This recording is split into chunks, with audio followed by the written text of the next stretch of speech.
Hey guys, this Texas Senate race is getting really interesting. And some comments that recently been resurfaced, oh, they got people talking about it. Got you thinking about which side is right. You're about to see a race that could be one of the biggest political battles in American history. Take a look at this. Our southern border should be like our front porch. There should be a giant welcome mat out front and a lock on the door. There are many more than two biological sexes. In fact, there are six. God is both masculine and feminine and everything in between. God is non-binary. Bizarre remarks from Texas Senate Democrat candidate James Talarico over the years as he seeks to turn Texas blue, hoping to become the first Democrat senator elected in the Lone Star State since Lloyd Bentsen back in 1988. This upcoming November. My next guest, Texas Attorney General Ken Paxton, defeated four-term incumbent John Cornyn last Tuesday in the Republican Senate runoff. He did so by 27 points after President Trump endorsed Paxton. Texas Attorney General, Senate candidate Ken Paxton. Ken, good to see you. Thank you so much for being here, and congratulations. Hey, thank you. So good to be on. Obviously ready to take on this guy you just showed clips of that is a little weird. Yeah, well, look, you just defeated a four-term U.S. senator. So what message do you believe that sends to Republicans in Washington who are still not getting behind President Trump's agenda in a big way? Well, I think it sends a message. We need to listen to Donald Trump. He's the leader of the party. I think what he's trying to accomplish, most Americans want. Certainly Republicans want it. And so whatever we need to do to get behind the president, I'm for, and I think that message has been sent both with this election in Texas and the election in Louisiana. So it's pretty unusual for incumbent senators to lose.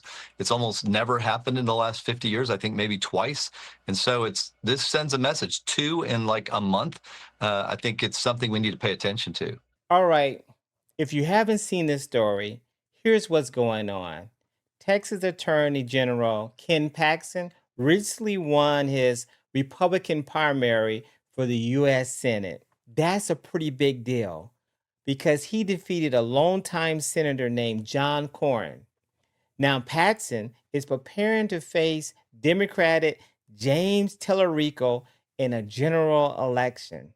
During that interview you just saw, the conversation focused on the past comments by Talarico.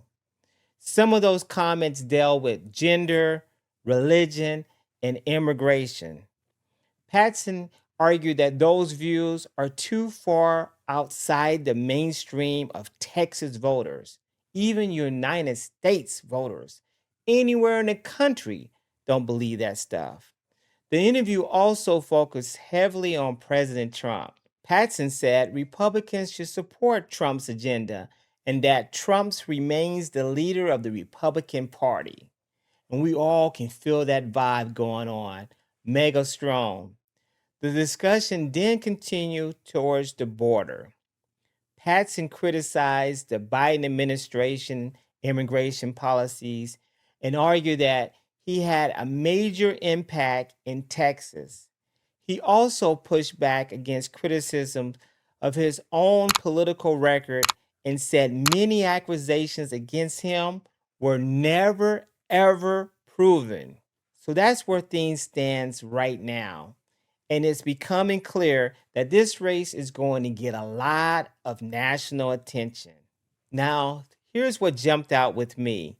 This race feels like so much more than just one Senate seat. What really stood out was how quickly the conversation turned towards culture issues.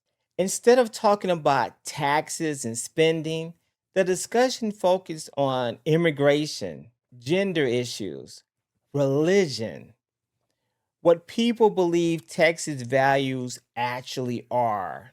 And that tells me those topics are still driving political debates across the country.